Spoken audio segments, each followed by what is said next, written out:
Bonjour, je vous rejoins après un petit souci technique. Je suis heureux de vous retrouver aujourd'hui sur la question du Sahara occidental. Et pour la traiter, j'ai avec moi, bonjour Pierre Galland.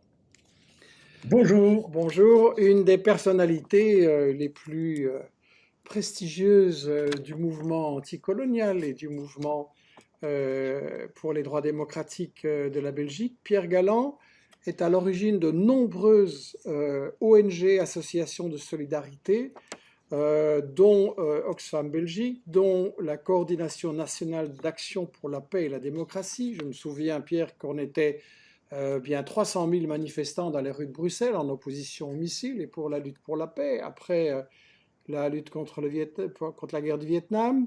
Il a aussi présidé, il est toujours président de l'association Belgique-Palestine, fondée en 76-76 aux côtés de Naïm Kader, qui a été assassiné lâchement par Israël à Bruxelles, avenue Roosevelt.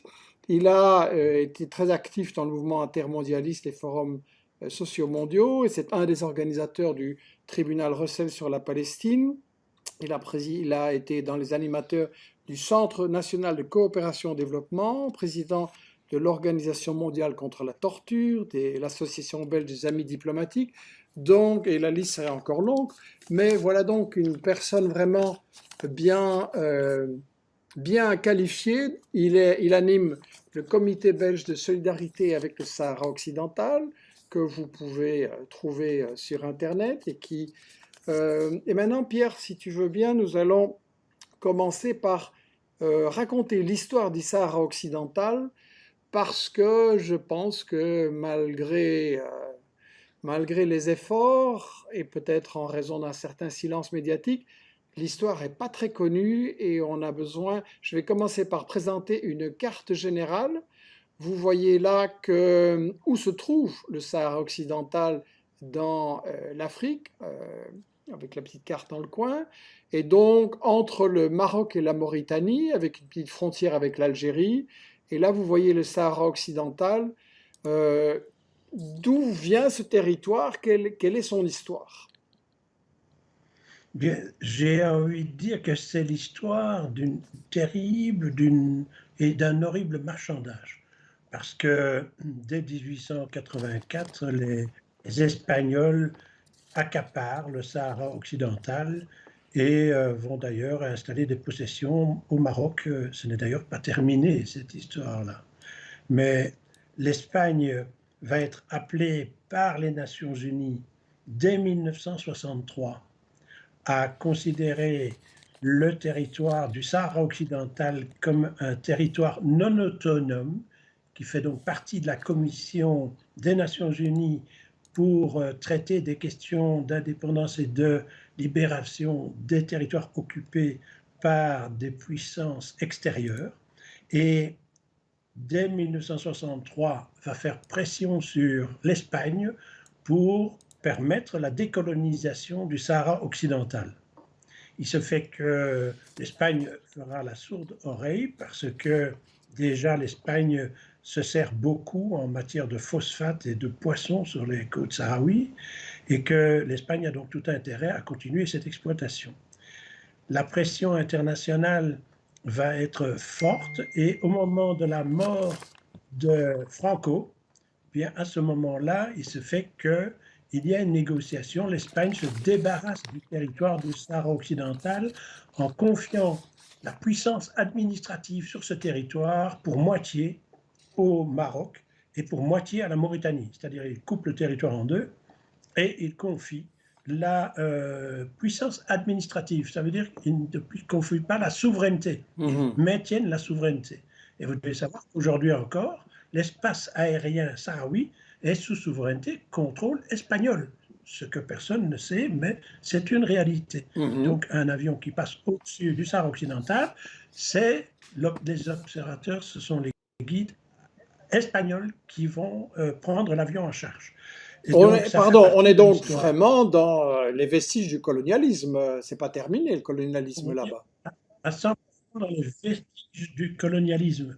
Et il se fait donc, au moment où Franco meurt, le gouvernement transitoire va faire ce marchandage le 14 novembre. Il fait un marchandage moitié-moitié. Et le Fonds Polisario, qui lui a été créé en 1973 et qui a fait part aux Nations Unies de la volonté du peuple sahraoui d'être indépendant, le Fonds Polisario va entreprendre à ce moment-là, prend les armes et va mener sa lutte de libération Mhm. nationale. Cette lutte amène la Mauritanie à subir de lourdes pertes et la Mauritanie décide simplement à ce moment-là de faire marche arrière. Elle rétrocède sa puissance administrative et elle se retire. Elle rétrocède à qui? Au Front Mhm. Polisario. Le Maroc, à ce moment-là, on est en 1975, Mhm. 75, et le Maroc, le roi du Maroc, Hassan II, décide de la marche verte où il engage 300 000 Marocains à envahir le Sahara occidental et il va marcher avec l'aide, et il faut le dire, avec l'aide de la France. Il sera un appui militaire important de cette marche verte dite Mhm. pacifique. Les avions vont mitrailler les populations sahraouies, les forçant à fuir. Les puits vont être empoisonnés. Les puits par où, dans le territoire, vous savez que dans le territoire sahélien et désertique, les puits sont fondamentaux. Les puits sont empoisonnés et ces populations, à bout de force, arrivent sur la frontière algérienne où elles demandent le refuge et elles s'agglutinent à Tindouf, une petite ville du sud de l'Algérie. Et Donc donc, Pierre, on je est là. remontre la carte pour qu'on comprenne bien, parce que souvent, les gens qui défendent le régime marocain accusent l'Algérie, mais en fait, c'est l'agression du Maroc aidée par la France qui a bien obligé les Sahraouis à se réfugier euh, hors du pays, à Tindouf en Algérie, de même que les Palestiniens ont été chassés et obligés de se réfugier dans des pays voisins, mais ce n'était pas leur choix. Tout à fait, exactement, c'est bien ça. Ces gens arrivent complètement exténués. À l'époque, je suis secrétaire général de l'Oxfam et avec une grande organisation hollandaise qui s'appelle Novib, nous sommes appelés au secours parce qu'il y a là des réfugiés qui sont démunis de tout. Ils n'ont pas de tente, ils n'ont rien. Ils sont derrière des dunes de sable en attendant les secours internationaux. Ces secours internationaux qui vont tarder. Et c'est quelques ONG, dont Oxfam, dont Novib Hollande, dont Miserior en Allemagne qui vont, je dois dire aussi, et Caritas Catholica, qui vont apporter les premiers secours à ces réfugiés dans les camps de Tindouf et qui vont leur permettre alors petit à petit de s'organiser. Ils auront également, évidemment, l'accueil de la puissance, l'Algérie, qui va apporter une aide importante et significative pour permettre à ces gens d'organiser leur survie. Ça, c'est le début, le démarrage des camps. Et pendant ce temps-là, 300 000 colons marocains s'installent dans les villes, s'installent dans le territoire sahraoui et le Maroc commence à construire un mur, et le plus grand mur qui existe dans l'histoire de l'humanité. D'ailleurs, c'est un mur de sable, mais il est complètement miné. Et Hassan II, qui se méfie de son armée, rappelez-vous Ben Barka, rappelez-vous toutes les tentatives de destitution Oui. du roi d'ailleurs, et il va envoyer son armée, il va en fait la mettre enfoncée dans le sable, dans le sud du Sahara. Il va tresser ce mur et il va en fait tracer un mur pour s'assurer d'être capable de gérer, d'exploiter l'ensemble des ressources essentielles qui sont sur ce territoire du Sahara occidental. D'accord. Alors, avant de poursuivre dans les questions, je jette un œil sur les commentaires sur Facebook et je ne suis pas totalement surpris d'entendre des défenseurs du régime marocain qui interviennent, notamment Younes Eteb qui conteste mais ne fournit pas d'arguments. Donc, monsieur Younes, vous êtes bienvenu, mais s'il vous plaît, parlez sur les faits qui sont invoqués par Pierre Galland et ne lancez pas des épithètes et des adjectifs, ça ne sert absolument à rien. Nous sommes dans une émission de débat sur des faits, donc je vous invite à avancer des faits et pas des épithètes. Donc Pierre, puisqu'on est dans une situation coloniale avec des contestations entre différentes puissances coloniales et le peuple sahraoui, est-ce que la justice internationale va intervenir et va prendre position sur ça fait partie du Maroc ou c'est indépendant? Bien sûr. Bien sûr, c'est ça qu'il est important de dire que l'ONU, devant l'incurie de l'Espagne qui ne réagit pas, va demander un avis à la Cour Mhm. internationale de justice et cet avis va être remis au même moment en 1975, juste avant que le roi ne lance la marche verte.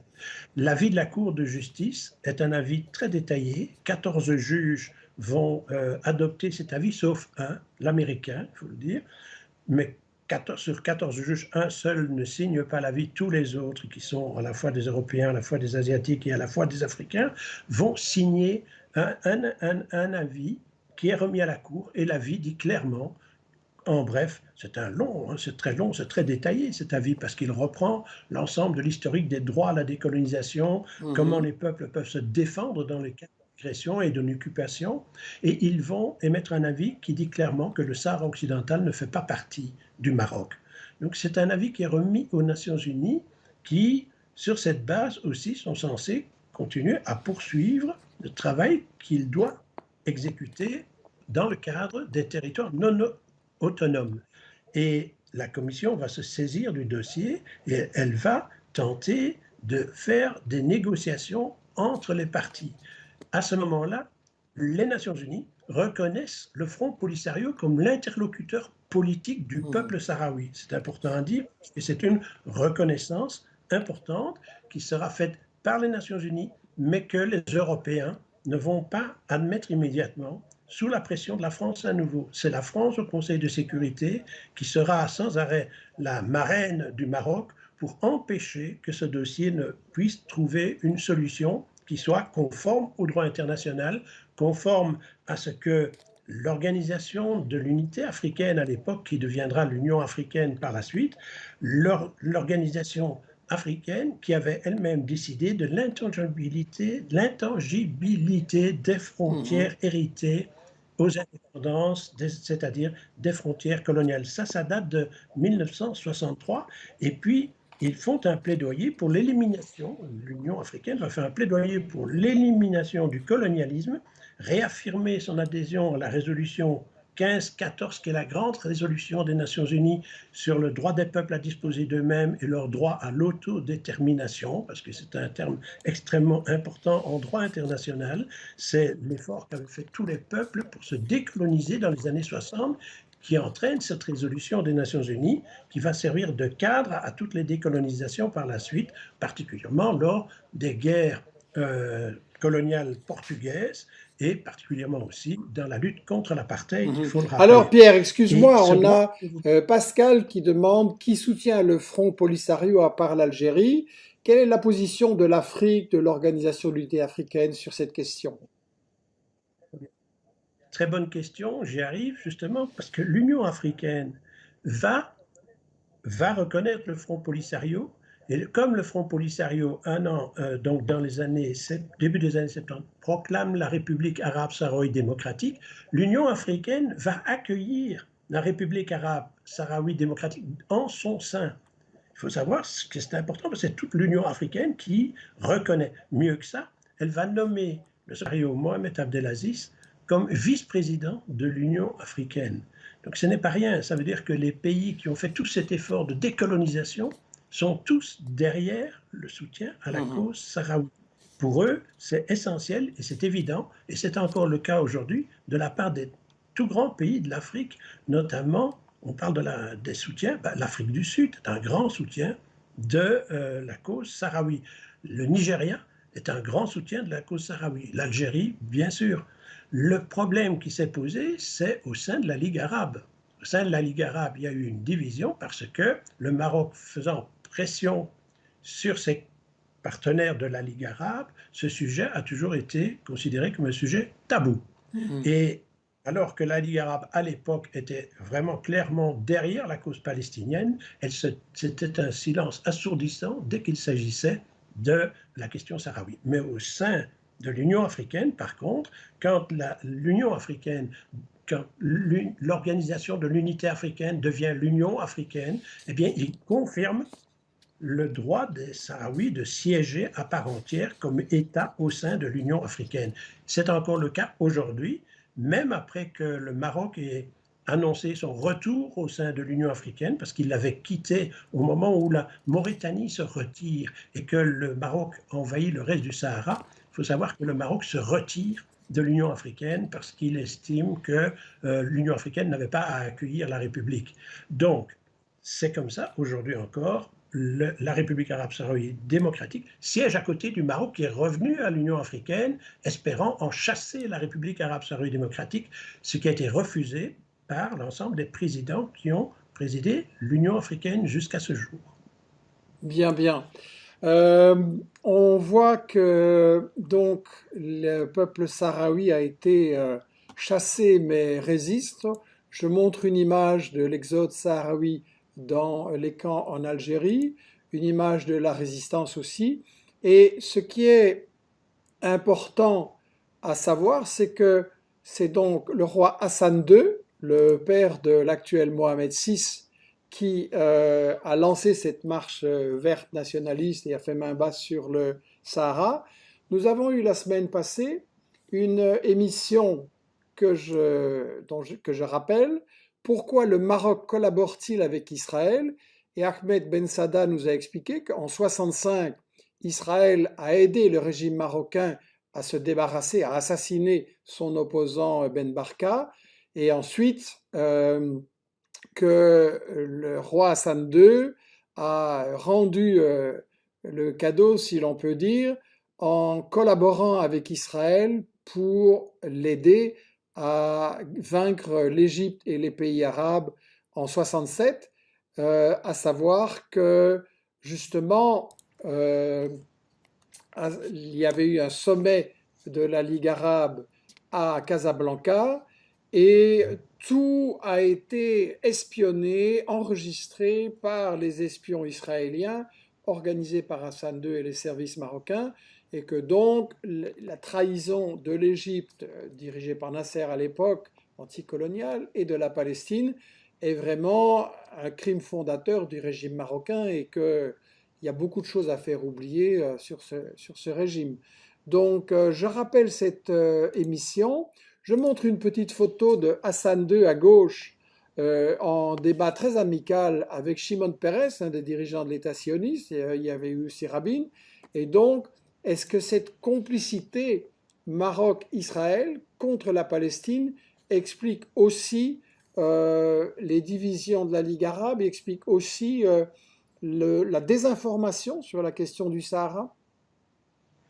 C'est-à-dire qu'en fait, le Maroc, comme pas mal de pays de la Ligue arabe, vont se laisser approcher par Israël et vont pactiser finalement avec Israël sur le dos des Palestiniens. Et c'est quand même assez terrible de penser justement que le monde arabe, et quand je dis monde arabe, c'est le monde des chefs des diplomaties, des chefs d'État, des rois. Ce n'est pas le peuple arabe. Il faut bien distinguer la population qui est encore aujourd'hui tout à fait acquise à la solution digne, juste, autodéterminée du peuple palestinien. Et il faut dire que cela aussi, ça a gêné très fort le processus onusien. Le processus onusien est handicapé en permanence par le fait que Américains, Israéliens et Français se donnent la main pour pourrir le dossier à tout moment, estimant qu'il faut protéger le roi. Et donc, il y a une espèce de pyramide. Alors, il y a le roi au-dessus, et le roi contrôle le peuple et le roi doivent donc être pour le Sahara marocain. Ils ne peuvent pas parler du Sahara occidental, alors qu'il s'agit bien du Sahara occidental. Le roi, encore aujourd'hui, le roi parle de la province saharienne, sa province.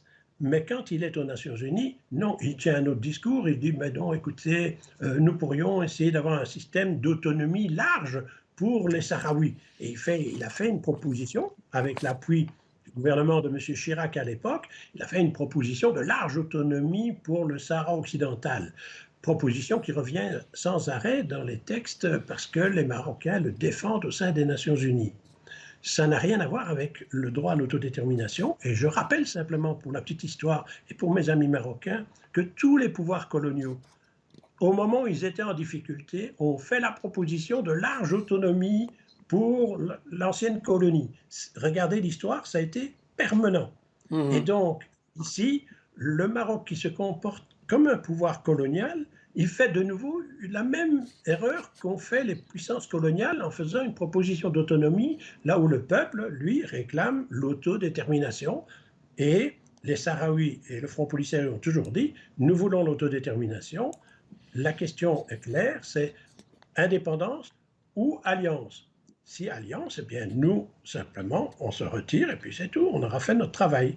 Mais le peuple aujourd'hui, le peuple du Sahara occidental, qui ne sont pas les colons, le peuple du Sahara occidental et pas la population du Sahara, ce peuple revendique son droit à l'autodétermination, comme les Palestiniens revendiquent leur droit à l'autodétermination.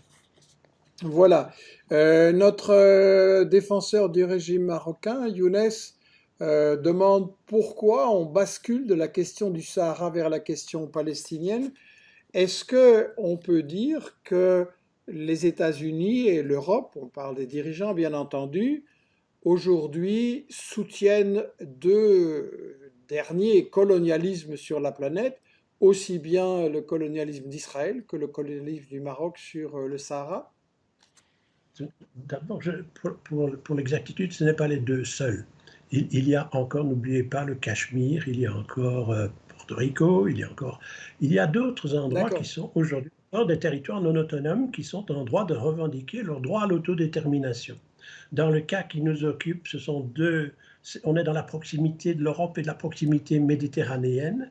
Et il faut savoir que c'est quand même très étonnant de voir qu'aujourd'hui, M. Trump, dont on connaît les options extrêmement droitières et extrêmement de America First, eh bien Trump a négocié avec le Maroc que le Maroc reconnaisse et ait des relations plus poussées avec Israël, à condition, et dans ces conditions-là, lui, M. Trump, il a dit, et vous avez droit alors au Sahara occidental. On se demande de quel droit, sur quel ce seigneur du monde aujourd'hui a décrété que le Sahara était marocain.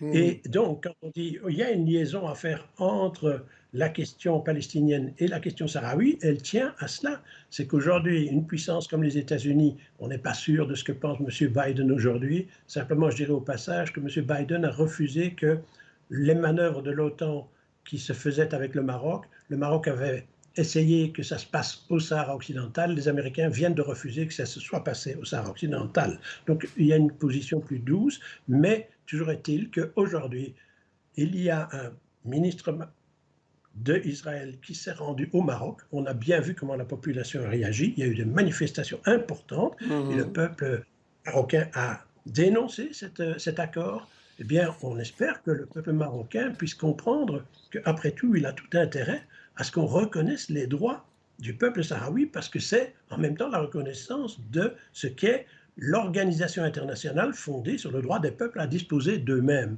Et donc, moi, j'appelle mes amis marocains, et j'en ai beaucoup, et ce sont des gens que j'estime beaucoup en plus, à comprendre que être pour l'indépendance du Sahara, ce n'est pas perdre tous les avantages, c'est au contraire faire en sorte que dans le territoire, ce grand territoire maghrébin qui va jusqu'à l'Atlantique, eh bien, qu'il puisse y avoir entre ces peuples-là une entente pour forger un devenir pour l'ensemble des peuples de la région qui soit au bénéfice de l'ensemble des peuples de la région. Ce n'est pas l'un contre l'autre, mais il faut Mhm. arriver à avec l'autre.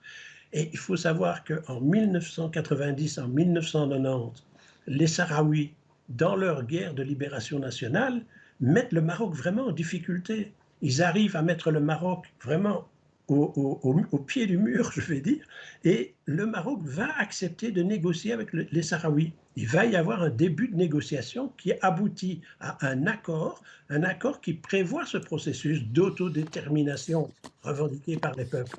Et que cet accord de 90 prévoyait que en dehors les 2 ans, on aurait identifié les votants et un processus se met en place. Mhm. C'est la mission des Nations Unies pour le Sahara occidental, pour le référendum au Sahara occidental. Cette mission essaye de faire son travail, mais dès qu'elle arrive avec son matériel, ce matériel est bloqué dans les ports. Et normalement, en 1992, 92, donc, il devait y avoir le résultat du référendum et la possibilité de réaliser le référendum d'autodétermination. Et le Maroc va tout faire pour que ça n'ait jamais lieu. Et pendant ce temps-là, l'ONU fait malgré tout, petit à petit, ça va mettre 10 ans plutôt que 2 ans, mais ils font l'inventaire. Ils le font avec la présence d'observateurs aussi bien algériens que marocains, que mauritaniens. Il y a 3 pays qui sont là comme observateurs et l'ONU est là en permanence. Et vous avez des gens de l'ONU tout à fait compétents en matière de référendum qui sont sur place. Ils font l'inventaire de qui est votant. Et ils arrivent à établir une liste. Cette liste est transmise à tous les partenaires. Quand le Maroc voit avec cette liste-là, il est perdant au référendum, il va tout faire pour bloquer toute possibilité de référendum. Et Chirac va finalement le pousser à amener sa proposition d'autonomie. Donc on en est là. Et pendant ce temps-là, l'Union africaine continue à soutenir le droit du peuple sahraoui à son autodétermination.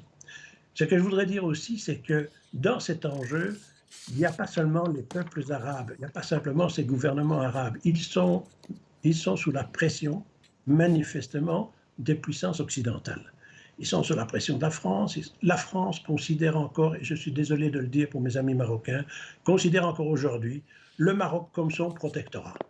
Et donc, la France joue un jeu politique permanent parce qu'elle sait qu'en étant à côté du Maroc, elle a encore un jeu d'influence non seulement sur l'Afrique, mais au sein de la communauté internationale. N'oubliez quand même pas que le Maroc occupe une position géopolitique, mais vraiment stratégique, puisqu'ils sont à l'entrée de la Méditerranée, de l'Atlantique vers la Méditerranée, on passe devant chez eux. Donc, ils ont une position stratégique.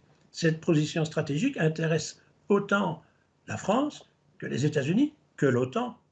Et de même qu'on peut dire qu'Israël est une sorte de porte-avions de l'Occident au Moyen-Orient, eh bien, on peut dire que le Maroc est devenu un peu le porte-avions de l'Occident à la sortie de l'autre côté de la Méditerranée.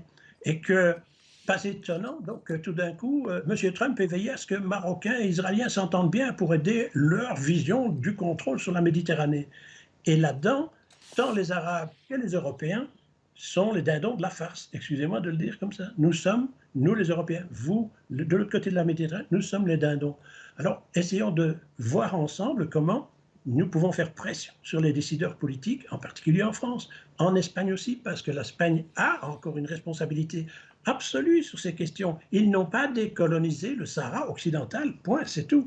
Et ça, même la haute cour de justice espagnole, il y a quelques années, l'a affirmé, a dit « vous n'avez pas conduit à son terme le processus de décolonisation du Sahara occidental ».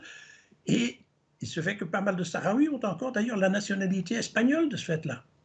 C'est absolument un imbroglio, et je dis c'est là qu'il y a une espèce de marchandage permanent qui pèse sur les peuples, que ce soit le peuple sahraoui qui est écrasé par la puissance marocaine avec l'appui occidental, que ce soit nos amis palestiniens par les Israéliens, mais que ce soit aussi les peuples de ces régions. Le peuple marocain aujourd'hui ne gagne rien dans cette guerre.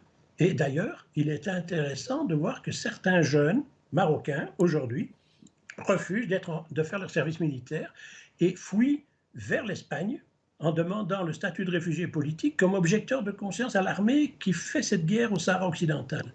Donc il y a une évolution intéressante de ce. Et je pense que mes amis marocains devraient commencer à avoir un processus de revoir un petit peu qui est ce roi, quels sont ses intérêts, parce qu'il se fait qu'aujourd'hui, dans les pêches, dans les accords agricoles avec l'Europe, principalement, qui est le principal bénéficiaire de cette exploitation territoriale du Sahara et des ressources du Sahara, eh bien, c'est le roi du Maroc et quelques grandes fortunes marocaines qui partagent cette exploitation avec l'Espagne pour la pêche, avec la France quand il s'agit du phosphate, et avec d'autres pays d'ailleurs qui aussi exploitent le phosphate du Sahara occidental. Et le Maroc aujourd'hui puise dans les réserves de phosphate du Sahara occidental plutôt que dans les siennes, parce qu'il en a beaucoup aussi. Comme ça, il se dit, si jamais je me retire, j'aurais toujours pris tout ça. Donc, on est là dans un jeu de dupes qui est un jeu de dupes à la fois pour nous, Européens, parce que ça empêche un pourtour méditerranéen de paix, ce qui se passe en Palestine, ce qui se passe au Sahara, ça nous empêche d'avoir un accord euro-méditerranéen, euro-arabe qui soit positif pour tout le monde et qui permette la coexistence entre les peuples de la région et qui pourrait résoudre pas mal de nos problèmes dans les matières de migration, etc., il faut le dire. Donc Mhm. la question du Sahara, elle est centrale. Il y a une centralité palestinienne, c'est clair. Il y en a une, et je le dis toujours, le jour où on résout la question palestinienne, on va résoudre pas mal de problèmes de notre vivre ensemble euro-méditerranéen. Mais la même chose du côté du Sahara. Il faut savoir qu'aujourd'hui, cette région, elle est extrêmement fragile. Vous voyez ce qui se passe au Mali, vous voyez ce qui se passe dans la région aujourd'hui, la rupture des relations diplomatiques entre l'Algérie et le Maroc. Tout ça pèse sur la région et il y a simplement peut-être une issue ou une ouverture qui pourrait se produire simplement en appliquant le droit international revendiqué de manière très pacifique, parce que les Sahraouis, à partir de 90, ils déposent les armes en échange de l'accord d'avoir ce droit à l'autodétermination. Ils déposent les armes, mais 30 ans plus tard, ils ont été complètement trompés puisque l'accord d'autodétermination n'a pas été réalisé. Ils ont été trompés. Et donc, ils ont, après les accidents qui se sont passés sur la frontière à Guerguerat récemment, ils ont repris les armes en disant, puisque personne ne nous écoute aux Nations Unies, puisque personne ne respecte nos droits fondamentaux, puisque les Marocains se comportent vraiment comme des envahisseurs colonisateurs, eh bien nous reprenons les armes pour défendre les droits fondamentaux de notre peuple. Et ces droits sont reconnus non seulement par la Cour de justice internationale, mais tout récemment encore, ils ont été reconnus le 29 septembre par un arrêt de la Cour européenne de justice qui condamne l'Europe dans ses accords d'association avec le Maroc parce que ces accords incluent le Sahara occidental, en disant que ça n'a rien à voir avec l'accord avec le Maroc. L'accord d'association entre l'Europe et le Maroc doit se limiter aux frontières internationalement reconnues du Maroc et pas inclure le Sahara occidental. C'est très clair. Du fait que Mhm. l'Europe est allée en appel de cette décision maintenant fin de l'année dernière, parce que le président du Conseil a dit c'est tellement complexe que c'est pas tellement complexe du tout, mais ils ont justifié que c'était tellement complexe comme situation qu'on n'avait jamais vu ça, que la Cour européenne condamne l'Europe à revoir un accord d'association. On n'a jamais eu ça. Donc, on va aller en appel pour voir si c'est bien ça. Il faut savoir que l'appel, ça veut dire que 14 juges vont devoir se réunir à nouveau pour estimer si l'arrêt rendu le 29 septembre dernier et qui dit le Sahara occidental ne fait pas partie du Maroc. Ils disent il y a un peuple sahraoui. Ce peuple sahraoui doit pouvoir être maître de ses ressources naturelles. Ce peuple sahraoui est bien reconnu par les Nations Unies à travers le Front Polisario et l'Europe doit reconnaître comme interlocuteur le Front Polisario. Tout ça se trouve dans cet arrêt de manière extrêmement claire, tellement claire évidemment que l'Europe essaye de trouver une sortie honorable d'une situation où d'une part, vous savez comme moi, l'Europe quand il s'agit de ses intérêts, elle condamne la Pologne, elle la menace d'aller à la Cour européenne de justice. Là, tout d'un coup, la Cour européenne de justice, quand c'est à notre avantage, enfin à l'avantage des sbires de l'Europe, là, tout d'un coup, la Cour européenne devient l'arme qu'on soulève. C'est Et quand c'est c'est le en deux poids et faveur d'un deux, c'est deux poids et deux mesures. Excuse-moi Pierre, exact, je crois qu'on voit bien l'hypocrisie. J'aimerais quand même expliquer 2 minutes quelles sont aussi les ressources économiques qui peuvent être intéressantes dans la région. On a parlé du phosphate, c'est quelque chose d'important dans l'économie aujourd'hui. c'est essentiel dans l'économie aujourd'hui. Vous savez, il y a des produits qui servent notre agriculture. Même en Belgique, il ne faut pas oublier que Prayon importe des phosphates venant des territoires sahraouis. Eux disent non, non, on ne le sait pas. Nous, on ne sait pas puisque tout est mélangé. Les Marocains mélangent les phosphates marocains avec des phosphates sahraouis, ce qui fait qu'on ne sait pas dire quel est le produit d'origine. Or, dans l'Europe elle-même, elle a dit qu'il fallait que le Maroc respecte la règle d'origine. Mhm. Et le Maroc ne le fait pas, il n'y a pas de sanction. Donc le phosphate, c'est important. Les On voit, poissons, c'est encore plus excuse-moi, on important. voit, je montre une carte qui indique quels sont les principaux acheteurs du phosphate sahraoui à travers le régime de Mohamed VI. C'est le Canada, les États-Unis, Mexique, Colombie et Australie. Et alors on va venir à la pêche, qui est une ressource importante puisque le Sahara a des côtes et c'est une région qui sont très très fertiles en pêche et c'est des régions très importantes pour l'approvisionnement de l'Europe, y compris la Belgique. Et donc là, est-ce qu'il y a des protestations? Est-ce qu'on a des demandes à l'Union européenne de respecter la souveraineté du Sahara ou comment ça se passe? Sans cesse, il y a des protestations. Il faut savoir que sur la pêche, évidemment, l'interlocuteur essentiel et celui qui fait le plus de problèmes à l'Europe, c'est l'Espagne. Parce que les principaux pêcheurs sur les côtes sahraouis, ce sont des Espagnols. Et le Front Polisario a déjà dit, ben, ils peuvent négocier avec, on pourrait très bien s'accorder avec l'Espagne. Mais maintenant, c'est du pillage, c'est du vol. Et quand on fait, puisqu'on fait des relevés de ce qui est pêché sur les côtes sahraouis, c'est une pêche extensive, extrêmement dangereuse sur le plan environnemental, parce qu'on épuise ces côtes sahraouis pour l'instant. Et quand on fait le calcul, je ne vais pas commencer à sortir des statistiques, mais qu'on fait ça dans la balance entre ce que rapportent les pêches et le coût de l'occupation pour les Marocains, le rapport en bénéfice pêche couvre les frais de l'occupation marocaine. Hmm. C'est ça qui est grave aussi. Donc, Mais en dehors de ces pêches et de ces phosphates, il ne faut pas oublier qu'il y a aussi toute l'agriculture. L'agriculture aujourd'hui, on fait beaucoup d'agriculture sous serre dans le Sahara occidental et ces principales fermes qui sont dans le Sahara occidental sont des propriétés royales, je vous le dis tout de suite, et que mes observateurs qui ont été au Maroc et qui ont été rendre visite à ceux qui entretenaient ces serres royales, eh bien, on peut s'apercevoir que les étiquettes qu'on met sur les produits sont des étiquettes qui proviennent d'une ville à l'intérieur du Maroc. Tout ça pour tromper l'Europe dans les accords et échanges qu'on a avec eux. Mais en dehors du phosphate et des pêches, il faut bien vous dire qu'il y a aussi beaucoup de pétrole. Il y a du gaz. Tout ça le long de la côte en Atlantique. Qu'il y a aussi sur le territoire sahraoui des réserves en or, ce que personne ne dit trop, mais au Mali, il y en a beaucoup dans le nord du Mali, et ça vient jusqu'au Sahara. Il y on a a des en plus, multinationales françaises qui sont intéressées par pas seulement, le pétrole, l'or. On rappelle quand oui, même que l'armée française n'est pas par hasard au Mali et du côté du Niger avec l'uranium, et que donc, comme par hasard, quand on prétend défendre contre le terrorisme, il y a très souvent des matières premières qui intéressent les multinationales les plus importantes de la planète, en fait. bien sûr, les multinationales, après ça, qui demandent aux armées de protéger leurs intérêts. Voilà, voilà. C'est comme ça que ça se passe. J'aimerais qu'on dise deux mots maintenant sur la situation concrète des Sahraouis qui vivent dans cette situation. Euh, comment, comment ça se passe au niveau, puisqu'il y a eu un cessez-le-feu, puis il a été rompu, comment ça se passe au niveau de l'attitude de l'armée marocaine par rapport aux Sahraouis? Alors, il y a deux niveaux. Il y a d'abord le niveau de l'armée, Mhm, qui est enfoncée dans le mur. Elle protège un mur énorme, de milliers de kilomètres, et ceux-là, pour l'instant, pendant qu'il y avait le traité de cessez-le-feu, ben, pendant ce temps-là, ils étaient en paix, ils étaient dans leur caserne et ils étaient enfoncés dans le sable. Ceux qui étaient les forces de répression, c'était les polices et ce sont les sbires du gouvernement qui sont dans la région pour contrôler la région.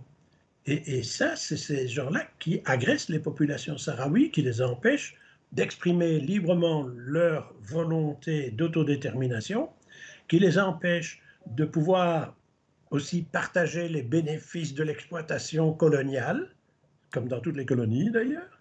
C'était comme ça. Eh bien, c'est vrai aussi au Sahara occidental. Les populations sont exclues des bénéfices. Elles n'ont pas accès aux formations, à l'éducation. Et ce sont des colons qui occupent les postes importants et qui participent à l'exploitation des ressources naturelles du Sahara. Donc, c'est deux niveaux de contrôle sur les populations. Et ce qui est plus grave en dehors de ça, c'est que toute la machinerie judiciaire marocaine est au service du palais. Et que donc, lorsque des Sahraouis protestent, il y a eu quand même la grande manifestation dans l'année 2010 avec les musiques où les populations sont sorties de la ville d'El-Ayoun et sont allées se mettre dans un grand campement, puisque mhm. ce sont des populations qui avaient des traditions nomades, elles ont des grandes tentes magnifiques d'ailleurs, et se sont installées là à titre de protestation en disant, sur le plan social, que sur le plan culturel et sur le plan économique, ils étaient carrément marginalisés et qu'ils n'avaient aucun avantage ou ils n'avaient aucun respect de la part de la puissance administrative et occupante. Et donc, alors que normalement, c'est d'après les conventions de Genève, c'est bien la responsabilité de la puissance occupante, c'est administrer et veiller au bien-être de la population, ce qui n'est pas le Tu cas, as, c'est le tu as parlé contraire. Il y a une d'Aimizic, on a une image où on voit des tentes qui brûlent. Apparemment, ça a été voilà, assez brutal. ça a été à un moment donné, donc l'armée est arrivée, là c'est les forces de police et l'armée, ils sont arrivés, ils ont travaillé au lance-flammes pour brûler, incendier l'ensemble des installations qui étaient des tentes traditionnelles sahraouis. Et ils ont arrêté, après ça, au fur et à mesure, ils ont tous les responsables de cette opération-là, c'est quand même un camp énorme, hein, de dizaines de milliers de gens, hein. Mhm. Donc, ils ont arrêté tous les responsables, qu'ils ont condamnés par des procédures judiciaires complètement au service de la volonté royale d'écraser le peuple sahraoui. Ces gens sont en prison aujourd'hui dans des conditions qui sont en violation constante avec la 4e Convention de Genève sur le respect des prisonniers et sur le fait qu'on doit les garder en prison sur leur territoire et pas dans le territoire de la puissance occupante. Israël fait la même chose avec la Palestine. C'est la répression de ces prisonniers qui ont fait des courageuses grèves de la faim pour alerter l'opinion publique mondiale, des grandes organisations comme la FIDH, la Fédération internationale des droits de l'homme, Human Rights Watch et Amnesty International, ainsi que l'ACAT en France, se sont rendus sur place pour essayer d'apporter la défense des juristes pour aller défendre les prisonniers. Chez nous, un grand juriste comme Éric David est parti là-bas pour aller défendre ses prisonniers. Il a été arrêté dans son hôtel. Il a été arrêté dès qu'il est arrivé dans son hôtel. On l'a pris le lendemain, on l'a remis dans l'avion, on l'a jeté dehors. Et donc, il y a une technique marocaine aujourd'hui qui est d'isoler complètement le territoire, d'empêcher les missions d'observation de se rendre dans le territoire, d'empêcher les juristes de plaider la cause des gens qui sont victimes de procès arbitraires par l'autorité marocaine. Ce n'est pas rien que contre entre nous, ce n'est pas rien que contre les Sahraouis qu'il y a des procès complètement arbitraires. Vous savez qu'aujourd'hui, il y a de nombreux Marocains du RIF et de nombreux journalistes et de nombreux intellectuels marocains qui sont victimes de cette même répression par le pouvoir judiciaire. Mhm. Donc le pouvoir judiciaire est un troisième pouvoir. Il n'y a pas seulement l'armée, il n'y a pas seulement la police, il y a aussi le pouvoir judiciaire qui est au service de ce qui est l'ambition du roi de dominer ce peuple, de dominer la région et de l'exploiter tant qu'il peut. Tu Donc il penses y que a la vraiment... propagande nationaliste contre le Sahara, c'est une manière de diversion de Mohamed VI pour éviter justement qu'on s'interroge trop sur le vol des ressources du peuple marocain aussi, sur les injustices et sur la répression sociale? Mais clairement, il faut savoir d'abord que, historiquement, je fais un petit comeback, hein. Il ne faut pas oublier que le Maroc revendiquait, au moment de la décolonisation, revendiquait pas seulement le Maroc, le Sahara occidental, la Mauritanie, y compris pour lui, le Grand Maroc, ça allait jusqu'au fleuve Sénégal, hein. Ça, c'est encore dans la la mythologie marocaine d'aujourd'hui, c'est que son territoire qui est là, c'est un territoire trop exigu qui n'est pas vraiment le leur, que le leur, il va jusqu'au fleuve Sénégal.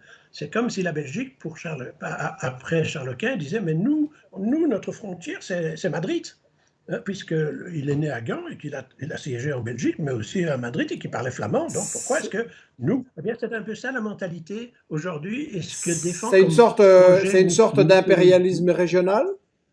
C'est une sorte d'impérialisme C'est un régional? impérialisme régional, Et alors, ils ont dû céder sur la question de la Mauritanie, ils ont dû céder, ils vont devoir céder sur le Sahara. C'est ridicule parce que pendant ce temps-là, au lieu de faire en sorte qu'ils créent une union arabe, maghrébine possible, qui est un espoir pour cette région, qui permettrait de remettre un peu les choses en place, non seulement de ce côté-là, mais aussi du côté de la Libye entre nous. Mais voilà, on n'en est pas là. Aujourd'hui, tout est défait et c'est de nouveau là où les Occidentaux sont intervenus toutes ces dernières années, c'est pour foutre le bordel, excusez-moi de le dire comme ça. C'est pas du tout pour apporter des solutions. Mhm. Et ce que nous plaidons, c'est vraiment pour apporter des solutions qui reposent sur quoi? Mais sur le droit international. Ce que dit l'avis de la Cour de justice, ce qu'a dit, après ça maintenant, l'arrêt de la Cour européenne, ce que disent les Nations unies qui ne sortent pas du cadre de droit à l'autodétermination et le droit des peuples à disposer d'eux-mêmes, je pense que c'est la norme, c'est ça la vision normative qu'il faut avoir de nos rapports entre les peuples, et c'est celle que nous pouvons défendre ensemble entre les Africains du Nord et les Européens. Et nous devrions le faire parce qu'avec les tensions internationales qui règnent aujourd'hui, il est clair qu'on a tout avantage à essayer de calmer un peu le jeu. Si demain, ce conflit du Sahara occidental devait dégénérer et devenir un foyer de guerre comme il l'est aujourd'hui au Proche-Orient, c'est une perte pour nous tous, pour tous les peuples de la région. Donc, soyons un peu attentifs à ce qui est en train de se passer, ayons la sagesse de reprendre une négociation. Et je me réjouis, moi, de savoir que le secrétaire général des Nations Unies a nommé fin de l'an dernier, finalement, parce qu'il faut que les deux parties soient d'accord et que les Marocains n'étaient jamais d'accord, il a donc obtenu l'accord autour d'une personnalité éminente qui connaît bien cette région, c'est M. de Mistura. Et c'est un homme qui a négocié en Syrie, qui a négocié un peu partout. Et donc, c'est un homme de qualité. Eh bien, espérons que M. de Mistura puisse remplir sa mission, parce que le précédent négociateur nommé par le secrétaire général, qui n'était autre que le président de l'Allemagne, hein, l'ancien président, M. Köhler, a été l'ancien président de l'Allemagne. Il a été choisi par le secrétaire général comme négociateur. Il a mené sa négociation et il a fini par démissionner parce que les Marocains ne voulaient plus de lui, parce qu'il allait dans le sens de Baker, qui était un autre grand négociateur. Il allait dans le sens où il disait les gens se mettent autour de la table et on respecte les règles du jeu. Les règles du jeu, c'est l'autodétermination. Tu parles de James Baker, qui était effectivement pas un ange, puisqu'il a organisé l'attaque contre l'Irak la première fois, mais il a été nommé médiateur, envoyé de l'ONU, et il a aussi... quel était son avis en tant que... Quel était son jugement? Donc, Baker a eu 2 mandats de secrétaire général, 2 fois. Et il était arrivé à mettre les gens autour de la table. À plusieurs reprises, il a donc mis Sahawi, les Marocains, gouvernement marocain, Front Polisario, autour de la table. Et il avait commencé à dire, voilà comment on va procéder. Et il avait fait un programme, un plan, en disant, on va y aller par étapes. On ne va pas dire, maintenant, aujourd'hui, c'est droit à l'autodétermination. On dit, le droit à l'autodétermination, on le respecte. Mais il va se faire dans un processus qui va durer 4 ans. On va commencer par essayer de faire en sorte que les gens puissent rentrer, que les gens puissent être respectés chez eux, qu'une série d'étapes, j'ai envie de dire, de solutions douces et pacifiques pour essayer de mettre les gens en confiance autour du projet que Baker avait, qui était, au bout de ces 4 ans, on allait procéder à l'autodétermination. Et les Sahraouis ont marqué leur accord. Et les Marocains ont fait traîner, ont refusé. Si bien que Baker a dit je m'en vais parce qu'il n'y a pas de volonté du côté marocain. Et ce n'est pas le premier des envoyés spéciaux du secrétaire général des Nations Unies qui jette l'éponge. Parce qu'il y a eu un Hollandais, il est sorti en disant les Sahraouis ont le droit pour eux, les Marocains ont la force pour eux. Et après, la force, si dorénavant le monde est dirigé par la force, on va loin, on va vers partout. Donc, je crois que c'est ça qu'il faut qu'on ait en tête, c'est qu'aujourd'hui, résoudre la question de la Palestine, résoudre la question du Sahara occidental, dans le respect des normes internationales, c'est la seule façon de garantir la paix et la coexistence des peuples de nos régions. Voilà, ben voilà, je pense une conclusion importante. Tu as parlé des violations des droits de l'homme au Maroc même. Je signale qu'il y a une manifestation demain à Strasbourg, l'autre siège de l'Europe, le mercredi 19 à 10 heures, appelée par le Comité France de soutien aux prisonniers politiques au Maroc, l'Association des travailleurs maghrébins de France, l'Association des Marocains en France, l'Institut Mehdi Ben Barka, l'Association marocaine des droits humains. Donc c'est important de... Tu as indiqué que au fond, si on voulait la paix d'une façon générale, il fallait absolument des solutions démocratiques pour une série de conflits qui sont connectés. Est-ce que ce sont les intérêts économiques qui empêchent la paix dans ces régions? Le plus souvent, c'est clairement des intérêts économiques qui viennent empoisonner la situation et qui empêchent finalement les Nations Unies de jouer leur rôle. Parce qu'on a des instruments. Les instruments existent pour faire en sorte que les missions de l'ONU puissent aboutir et puissent respecter, parce que solution démocratique, je suis d'accord, entendons-nous sur ce que veut dire démocratique. Pour moi, démocratique veut dire dans le cadre du respect des normes internationales. Parce que c'est là le fondement. Et on s'aperçoit effectivement que les intérêts économiques des uns et des autres l'Espagne défend certains intérêts et elle le fait soi-disant au nom des pêcheurs. Je tiens à dire qu'il y a beaucoup de pêcheurs espagnols qui sont membres des comités de soutien aux droits du peuple sahraoui et son autodétermination. Il y a beaucoup de Français qui sont, eux aussi, aujourd'hui, tant au Parlement que dans les villes, que dans la population, que dans les syndicats, des gens qui sont pour le droit à l'autodétermination du peuple sahraoui, comme ils le sont pour le droit du peuple palestinien à son autodétermination, pour avoir droit à son État, pour avoir droit à la plénitude de ses droits. C'est la même chose pour les Sahraouis. Et je dirais, ne croyez pas que je sois un obsédé ou au service d'une cause. Je suis au service du droit. Et je pense que c'est vrai pour les Palestiniens, c'est vrai pour les Sahraouis, c'est vrai aussi pour les gens du Cachemire et de bien d'autres contrées dans le monde où aujourd'hui encore, on bafoue carrément, on viole ce que sont les règles que nous avons péniblement mis en place avec les luttes de libération nationale des peuples durant les années de la guerre du Vietnam, de la guerre d'Algérie, de toutes les guerres de libération et d'émancipation des peuples. Revenons à cette conception, permettons à cette dernière colonie de l'Afrique, je dis bien c'est la dernière colonie de l'Afrique, à s'émanciper et à avoir droit comme les autres, comme elle a sa place aujourd'hui à l'Union africaine, elle a droit à sa place au sein des Nations Unies, comme la Palestine a droit à une place pleine et entière au sein des Nations Unies. C'est là qu'on doit résoudre les questions, c'est là que nous devons aujourd'hui nous mobiliser pour empêcher justement que ceux qui, au nom d'un certain réalisme, sont simplement au service des grands intérêts de grandes multinationales, de dicter leurs lois qui est inhumaine, qui est non démocratique à l'ensemble de cette planète. Bien, merci Pierre. Je crois que voilà un appel de clôture qui est à la fois qui rappelle les principes et qui est un message d'espoir, c'est-à-dire que nous faisons confiance aux gens qui nous écoutent et à l'opinion publique pour que les choses changent. Pour ceux qui veulent s'informer et creuser, je rappelle que dans Michel Midi, j'ai eu un invité marocain, n'est-ce pas, Najib Akesbi, économiste, qui nous a expliqué la triple crise que vit le Maroc et le pillage par son élite et par le régime royal qui devrait donc unir toutes les bonnes volontés pour mettre fin à cette injustice. Je rappelle qu'Ahmed Ben Sada avait analysé avec beaucoup de faits à l'appui la collaboration avec Israël. Je vous donne rendez-vous au prochain Michel Midi, mardi 25, avec Inès Oloudé. Nous allons voir les élections au Brésil, Lula, les autres candidats, qu'est-ce qui peut se passer dans ce pays extrêmement important.